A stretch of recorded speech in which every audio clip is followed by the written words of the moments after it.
Hello, salut à tous, bienvenue sur ma chaîne YouTube. Je m'appelle Gabriel Mbenda, je suis ingénieur de formation, mais avant cela, j'ai été élève en classe préparatoire scientifique, notamment MPSI pour Maths Sup et Maths Spé. Alors, après mon passage en classe préparatoire scientifique, j'ai pu donner des cours de soutien scolaire et j'ai pu intervenir auprès de certaines familles pour pouvoir aider les enfants en difficulté, notamment en matière scientifique et plus précisément en physique et en mathématiques. Et d'après mon expérience, j'ai pu dégager certains comportements de la structure familiale de ces familles-là qui m'ont permis de comprendre pourquoi est-ce qu'aujourd'hui en France, et depuis des années déjà, les enfants sont de plus en plus, je dirais, je ne veux pas être très méchant, mais de plus en plus crétins en mathématiques. Alors, ceci s'explique notamment par 4 raisons que j'ai pu déceler lors de mon enseignement, lors de mes différents enseignements en mathématiques auprès de ces jeunes étudiants ou élèves tout simplement.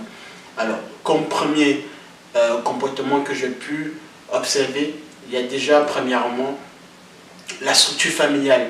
C'est-à-dire en fait dans la structure familiale, je parle en fait de l'environnement, de la situation du couple ou du fait que la famille soit une famille monoparentale ou tout simplement un célibataire ou une célibataire. Ensuite, la deuxième raison, bien évidemment aussi, repose sur le comportement de l'enfant en lui-même. Alors, vous savez très bien qu'on vit aujourd'hui de plus en plus dans une société qui fait de plus en plus l'apologie de l'enfant roi, le règne de l'enfant, dira-t-on. C'est-à-dire qu'aujourd'hui, à un certain nombre d'égards, l'enfant, dès le bas âge, commence à montrer des signes de rebelle. Alors, c'est un peu intrinsèque à le fait que voilà, un enfant est un adolescent et que lors de la phase d'adolescence, on a cette faculté, cette disposition à être parfois rebelle envers ses parents. Mais là n'est pas le problème. Le problème, c'est que avec ce règne de l'enfant roi qui est de plus en plus aussi favorisé par les idéologies de la société, les parents rechignent à corriger tout simplement, alors je dirais dans le bon sens, les enfants ils hésitent à s'imposer tout simplement en tant que parents pour pouvoir avoir une certaine autorité. En troisième position, j'ai également décelé bien évidemment le fait que la société, l'espace du marché capitaliste fait qu'aujourd'hui on vit dans un monde de plus en plus perméable à toutes les idéologies qui vont dans le sens de la facilité, de ce qui va faire en sorte, entre guillemets, que demain, du jour au lendemain, tout est facile, qu'on peut tout se permettre et qu'on peut tout penser, que à chacun sa logique en quelque sorte.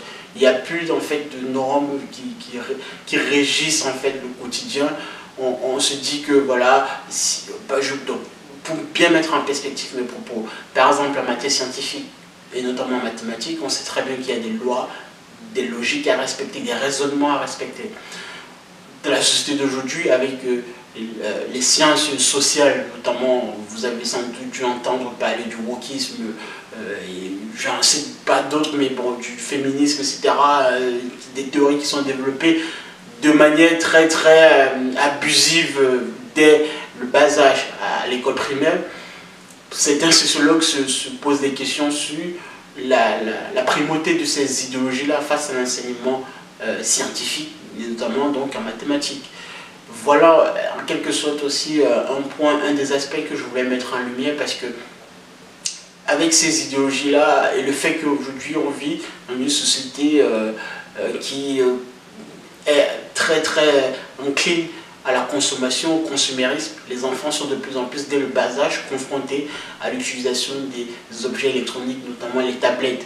Voilà. Moi à mon époque, je ne pouvais pas, je n'avais pas cette possibilité de pouvoir utiliser une tablette ou un téléphone ou un smartphone tout simplement parce que j'étais dans un environnement qui ne me le permettait pas tout simplement. Mais aujourd'hui, on sait très bien avec des études très poussées par des psychologues, des psychanalystes, etc., que l'utilisation abusive des tablettes, des appareils électroniques font que la structure cognitive d'un enfant dès le bas âge se trouve déréglée. Il y a d'ailleurs un bouquin, un assez excellent bouquin qui a été rédigé là-dessus, je crois le titre c'est La fabrique du crétin digital. Je vous incite à lire ce bouquin parce que il est quand même assez édifiant là-dessus. Donc pour les parents qui succombent entre guillemets à alors, parce qu'ils voudraient avoir l'esprit tranquille au fait qu'un enfant dès le bas âge lui réclame une tablette.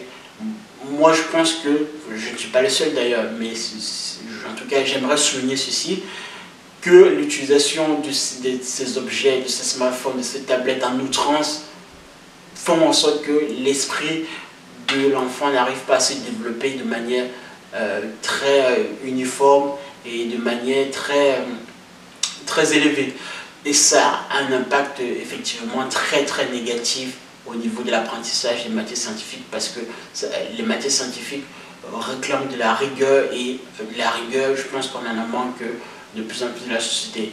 Et en dernier lieu, il y a aussi le rôle de l'éducation nationale que je voudrais pointer parce que en tant qu'instance tutélaire qui doit effectivement contrôler tout agissement ou tout impact qui pourrait nuire à l'apprentissage des matières scientifiques et notamment en mathématiques, le ministère de l'Éducation nationale aurait dû ou doit en fait faire très attention à ne pas faciliter entre guillemets la pénétration de ces idéologies, de ces mouvements de pensée qui font qu'aujourd'hui l'enseignement des matières scientifiques est de plus en plus délaissé. J'en veux par exemple comme exemple le fait qu'aujourd'hui par exemple la réforme du bac est passée maintenant en contrôle continu. Vous imaginez dans les années prochaines, dans les années à venir, vous voyez très bien dans quel sens on y va avec la disparition totale, et moi j'en suis sûr parce que je pense qu'on est en train de prendre la voie dessus, la disparition totale de l'enseignement des mathématiques, que ce soit au lycée et après par la suite bien sûr viendra le supérieur. Donc et au final les 4 points que j'ai cités, donc premièrement la structure familiale, donc le comportement des parents, parce que certains parents sont aussi égoïstes, il faut le dire. Bien sûr, je n'incrimine pas toutes les familles ou tous les parents. Tout comme il y a de bons médecins, il y a aussi des mauvais parents. C'est-à-dire qu'il y a des parents qui n'ont peut-être pas assez de temps, qui travaillent du jour très tard et qui, le soir, n'arrivent pas à suivre les devoirs suivis des enfants, ou etc. Et quand même il faut prendre un prof de soutien scolaire, c'est parfois trop tard. Donc, ça aussi, c'est des points sur lesquels les parents devront faire attention.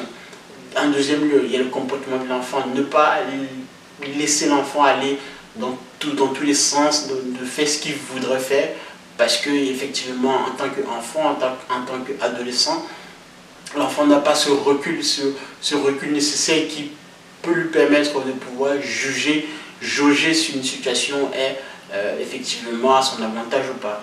Et en troisième lieu, effectivement, il y a l'abondance de ces idéologies de la société qui fait en sorte que l'enfant aujourd'hui est de plus en plus vu comme un produit, comme un objet de consommation.